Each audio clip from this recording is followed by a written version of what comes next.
众所周知，宝可梦系列从第6世代起，每一世代都加入一种新的战斗机制。第6世代是 Mega 进化，属于小部分宝可梦的狂欢；第7世代和第8世代贼招式和极进化是全员通用，但是也有部分特例，那就是专属贼和超级进化。目前来讲，没有一种宝可梦能够同时拥有 Mega 进化、专属贼和超级进化，但是部分宝可梦同时拥有2种，这些宝可梦必然是 Game Freak 的宠爱。让我们来认识一下。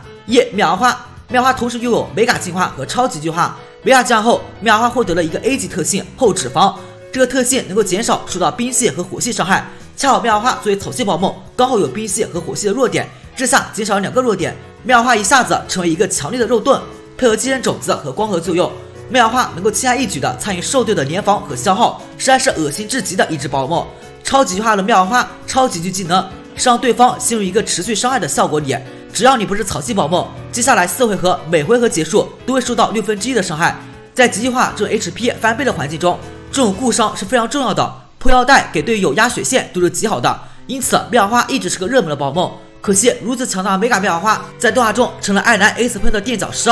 而超级巨妙花压根就没登场。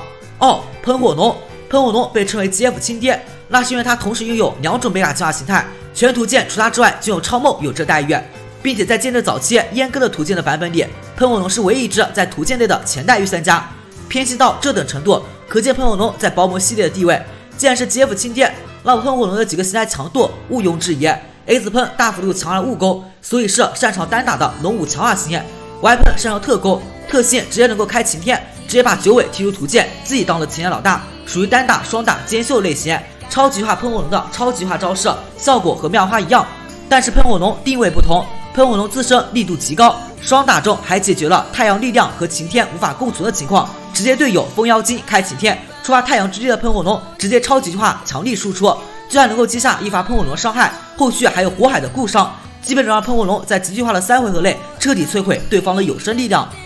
3. 水箭龟是初代御三家最辣的，换句话说，它有 Mega 和极进化，纯粹是沾了大哥喷火龙的光。Mega 水箭龟强化了输出和耐久，然而底子差，再怎么加强也无济于事。超级化水箭龟使用率也不如前2者。要玩水系极进化宝可梦，为啥不用超级化成龙呢？动画中 Mega 水箭龟却是极少数击败过爱男 Ace 喷的角色，动画就喜欢和实际设定反着来，目前还没有出现过超级进化水箭龟。4. 耿鬼同时拥有 Mega 进化和超级进化，6代 Mega 耿鬼那真是洛杉矶组合， Mega 后超高特攻和速度，还有残影特性，抓谁谁死，残影直接让你无法换人，实在是无敌。只有7代把耿鬼的漂浮特性给砍了，不过 Mega 耿鬼还是十分强悍。结果8代把 Mega 删了，意思给了耿鬼一个超级进化。耿鬼的超级进化招式效果是让对方无法逃跑，也就是增加一个残影的特效，一个只要在场上就有，另一个要打出去才能触发，那整整延迟1个回合，完全不是一个强度的。何况8代出现了上位替代多农，耿鬼直接进入下水道。皮卡丘同时拥有专属贼和超级进化，设定上 Mega 进化只有最终进化型才能进行，因此皮卡丘人气再高也不能有 Mega 进化。皮卡丘没有任何 PVP 价值，又脆速度又慢，一摸就死。你带腰带没有力度，带双攻翻倍的电珠没有出手权，带专属贼啥也没有，不如用雷丘。普通皮卡丘的专属贼遭到皮卡必杀技210的威力，由福勒攻击转换而来。超级化皮卡丘的超级招式效果为让对方全场陷入麻痹状态。还是那句话，皮卡丘没有出手权，还是个脆皮，往往3回合没到就被打死了，这很亏，使用价值不高。动画中皮卡拉的皮卡丘使用过皮卡必杀技，小智那个叫做千万伏特，不是一个技能。